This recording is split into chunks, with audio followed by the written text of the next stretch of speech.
Hey folks, what's going on? It's Tuesday the 19th. Days just bleed one into the other. It's the 19th of May. So, I got a few things on my mind I'm probably going to share. But I'm going to start on a positive note, and I'm going to try to end on a positive note, but I do have some things about that president I want to share, or I want to say for my own sake. So if you don't like that part of my video, now you know it's coming, and you can get ready to shut it off. Got a nice surprise in the mail yesterday. I knew that this was coming. Some of you may know Brett. Brett Helm, I think he's in Arizona, has a band called Audra. Is part of the vinyl community, not so active that I know anymore, because I really, it's a thing in my head as opposed to me being involved with people a lot. But he used to make videos, Life on This Planet blog. But he has this band Audra, and years ago he sent me one of their CDs and a t-shirt. I like the t-shirt, and I've worn it a lot, actually, a lot of places. And so last year they did a fundraiser and put out a new album. I was broke as hell. It was before I was on Social Security, so I could not participate. So I was really surprised, really happy when Brett got a hold of me and said he wanted to send me a t-shirt, knowing how much I wore the other. So he sent me the new t-shirt for the new album, Dear Tired Friends, and I really like it. I was also very pleased that I wasn't expecting it. I was hoping, but I wasn't expecting it. But he included a copy of their new album, Dear Tired Friends. This is a black vinyl copy. Like I said, when they were doing the fundraising for this, the pre-orders, I was broke and couldn't afford to support them. If I'd had the money, I would have. Didn't expect the record, Brett. Thank you. Thank you very much.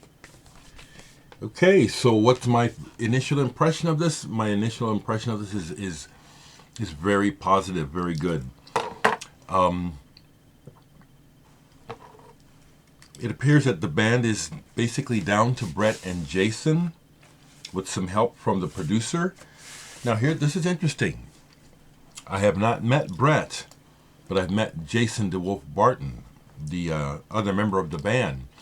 Interesting how it happened. I think about going on 2 years ago now, the band Chrome came to Omaha for the first time.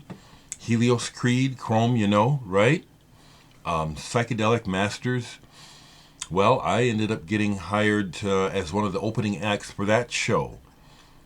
And Jason happened to be in town. He explained it to me when I met him, but he happened to be in town, heard about the show, and came to it, and and we met.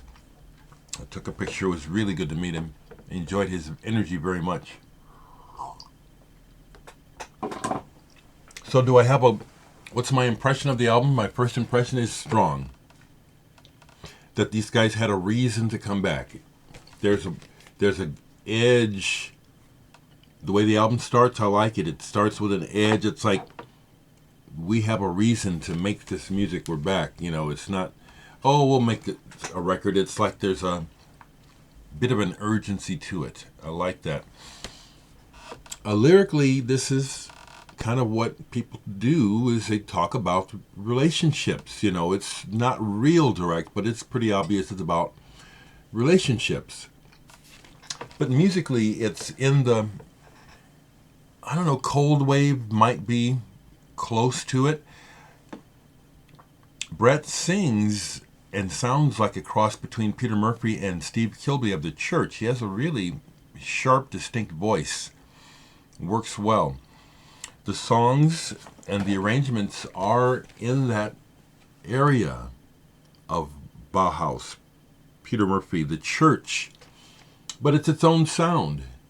Happy to say. So Brett and Jason, thank you very much for sending me the record. I will be spinning it some more in days to come. It's just more fun to become familiar with records than other formats. Someone asked me what did I have against CDs. I have nothing against CDs, and I play them a lot. But the romance of the record form, there's no comparison when it comes to CDs. Even cassettes, they're kind of cool, but there's no comparison to this. I told you I just got this, and I've played it again just because I can play it. I love it. I love it. So last night I was playing some guitar, and I think it's Phil who asked, was I being inspired by Allen Holdsworth? No, not at all. I just play when I want to. If there's anything that led to me playing some guitar these last couple of days, was knowing that yesterday or the day before was a bunch of birthdays, and one of the birthdays that I caught online was Andrew Latimer of Camel. And I love this album, Rain Dances, and so on Sunday, it was Sunday, I was playing along with Skylines. I decided, I want to play that Andrew Latimer's melody line in this. It's really good. So that's what got me to playing the guitar a little bit these last couple of days. I just play when I feel like it. I like to point those things out, because one thing isn't that I know, being a listener but also one who creates music, a lot of times what's going on with the person making the music is not at all what people might think is going on when it comes to the making of the music. A lot of songs come out of pain and love, and that's not my motivation. My motivation is different. And it is for a lot of people who aren't just writing love songs. So I'd like to share that, yeah. I'm enjoying the Allen Holdsworth book, but it didn't have nothing to do with me playing the guitar. Any other records that I have played that I haven't showed? No, because I don't spend all day playing records. I do not use music as an escape. I do and I don't. I use it therapeutically. I don't use it as a crutch. Okay? If it was a crutch, then I would not be able to listen to music.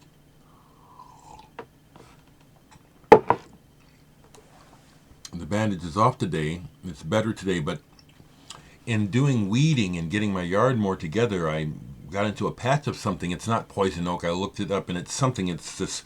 I should have known it when I touched it. It was something kind of sticky and scratchy, but not poison oak. It's just another kind of flowery looking thing.